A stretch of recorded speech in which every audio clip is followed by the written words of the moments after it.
बात की तरफ तवज्जो दो। ਇਹਦੇ ਵਿੱਚ ਭਾਵ ਲੈ ਕੇ ਕੋਈ समझ नहीं लगनी। बात सुनो, तवज्जो दो। तवातर नबज हम इसको कहते हैं, बराबर एक जैसी चल रही होती है। किस तरह होती है? एक जैसी चल रही थी। बती नबज इसके मुताबिक होती है, याद रखें। मुतवातर और बती नबज को दोनों ठोकरों का दरमियानी वक्फा कम कहा जाता है। क्या कहा जाता है? कम हो तो हम इसको तवातर कहते हैं, अगर वक्फा ज्यादा हो तो हम उसको बती कहते हैं। क्या कहते हैं? ये भी समझ आई कि नहीं? मोर समझ लग। अगर वक्फा साइज ज्यादा हो तो वो मुतफावत नहीं, बती साइज सरी का वक्फा ना, मुतफावत का वक्फा उससे भी ज्यादा। देखें मैं आपको समझा रहा हूँ, ये अगर बती है, ये अगर मुतफावत ये है, वक्फा ज्यादा है। दो ठोकरा के दरमियान होता है। दो ठोकर के बाद वक्फा ज्यादा है। ਜਿਹੜੀ ਇੱਕ ਠੋਕਰ बात समझ आई?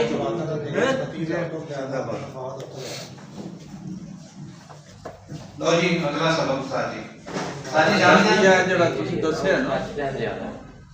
ਇੱਥੇ ਇੱਥੇ ਇਹ ਨਾ ਮਗਾਲਤਾ ਪਾਉਂਦਾ ਹੈ। ਖੋਲ ਕੇ ਗੱਲ ਕਰੋ। ਇਹ ਨਾ ਮਗਾਲਤਾ ਪਾਉਂਦਾ ਹੈ। ਬੰਦੇ ਵੇਖਣ ਲੱਗ ਪੈਂਦੇ ਨੇ ਨੰਬਰ ਇੱਥੇ ਰੱਖੀ, ਇੱਥੇ ਵੇ, ਇੱਥੇ ਵੇ, ਇੱਥੇ ਵੇ। ਇਹ ਨਹੀਂ ਆਇਆ ਵੇ। ਉਹਦੇ ਚ ਵਕਫਾ ਹੈ ਵੇ, ਚੱਲਣਾ ਉਸ ਇੰਜ ਹੀ ਹੈ। ਲੇਕਿਨ ਉਹ ਅੰਜ ਬਹਿ ਗਈ ਏ, ਸਾਹ ਲੈ ਕੇ ਫੇਰ ਉਦਾਂ ਗਈ ਏ, ਫਿਰ ਉੱਥੇ ਸਾਹ ਲਿਆ ਸੂ, ਫਿਰ ਥੱਲੇ ਆਈ।